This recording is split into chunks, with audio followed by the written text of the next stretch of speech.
many of our people who are thinking more deeply and more broadly, looking at it as it actually is, and are beginning to see it more in the international context and the relation that it has with the African struggle, a human rights struggle, or the struggle for human rights.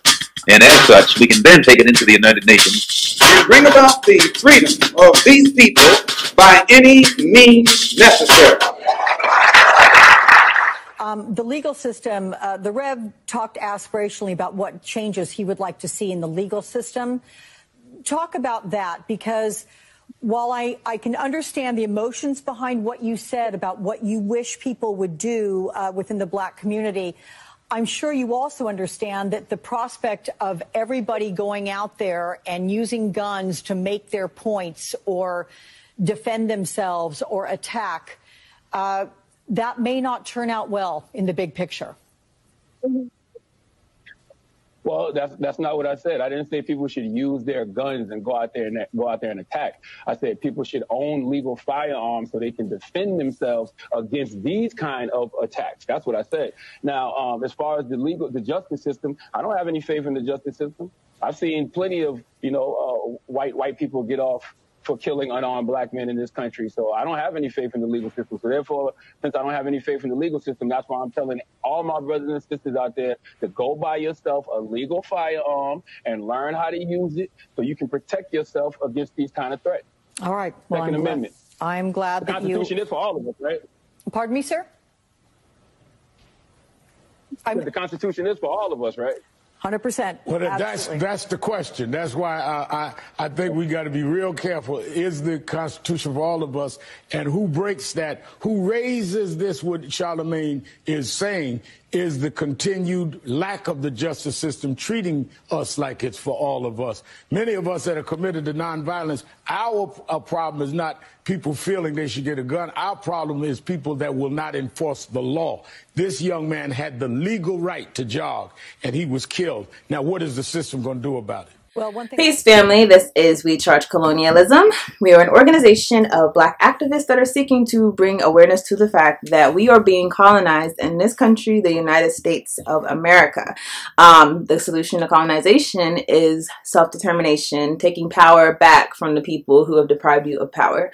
So if you want to learn more about WCC, We Charge Colonialism, or if you just want to find a way to support us, you can find us on Facebook, Twitter, Instagram. You can also visit our website, WeChargeColonialism.org. So I wanted to talk about this issue of the right to bear arms because I think it's a real way that we are kept inside of this position of feeling like we are powerless. I seen an interview with Charlamagne, the guy from the Breakfast Club, and he was on MSNBC. Now, he was being interviewed about Ahmaud Arbery, the brother who was murdered or lynched, really, by two white supremacists. And the question came up, I guess, what should we be doing? And he said that I believe that black people should be exercising our right to bear arms, and that he would rather have seen Ahmaud in a position where he could actually defend himself and where he could actually save his life versus us mourning him. And what we've seen in this interview is what Malcolm X, who it was just his birthday, happy belated birthday, he said is the white guilt complex. The white guilt complex is anytime you hear black people say that we want to defend ourselves, the automatic response in the psyche of white people who know that, hey, we have colonized you for centuries, we have enslaved you for centuries, we have lynched you, we have killed you, we have done all types of things, polluted your neighborhoods, putting you in a position where you are dying at a irreparable rate compared to white people. We've done all these things to you. But that being the case, we understand that if we were in that same position, we would probably want revenge. And they expect us to want revenge because they have done horrible things to us. And then the natural inclination is that when we want to defend ourselves, they believe that we're talking about going out and just shooting white people. Now, interesting enough, well, I'm not going to say every single, but most of the black nationalist leaders who were for the right to bear arms, for black people to defend themselves, were very clear that they never were for the idea of us going out and killing white people, but just that we have the protection so that if we are in a situation like Ahmaud Arbery where we're just running and just trying to get some exercise, that we would be able to defend ourselves. Now, what was interesting is that after he said that I believe black people should be able to defend ourselves, and that's literally what he said. He did not say anything else. He said we should be able to exercise our Second Amendment rights and that we should be able to defend ourselves. This woman having a white guilt complex automatically hears, well, she says, well, that wouldn't be right because you would be going out and attacking people. Mind you, he literally said defend himself. He did not say go out and find people. He did not say go out and attack people. And for that, he felt like he had to justify himself. He's like, well, no, I'm saying that we deserve the right to defend ourselves. And this is what I want to talk about because I'm noticing more and more a lot of our people feel like we have no choice but to either die or to not be in the wrong place at the wrong time. I'm not saying that being armed is always going to save you because as we know, when you are inside of a occupied territory, it doesn't necessarily mean the difference that you're able to protect yourself from people who are coming at you. However, I personally believe that we cannot take for granted the fact that our people have been targeted not just by the system, not just by the powers that be, but we are being targeted by individuals who are crazy and out of their minds. As we have seen, particularly with the Trump presidency, we've seen a lot of people who feel emboldened to approach black people who would normally, let us be, who feel emboldened to ask us, what are you doing here? What makes you think that you have the right to be here?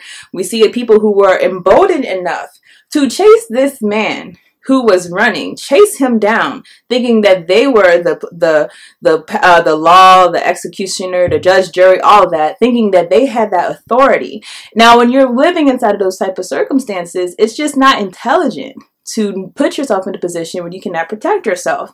Understand that the type of things that we're dealing with right now are not going to go away when Trump is no longer president. A lot of people think that we're trying to get him out of office, or they're trying to get him out of office, because that's not my fight, honestly. But they feel like they're trying to get him out of office just because of the white supremacists who have come out of the woodworks because of Trump.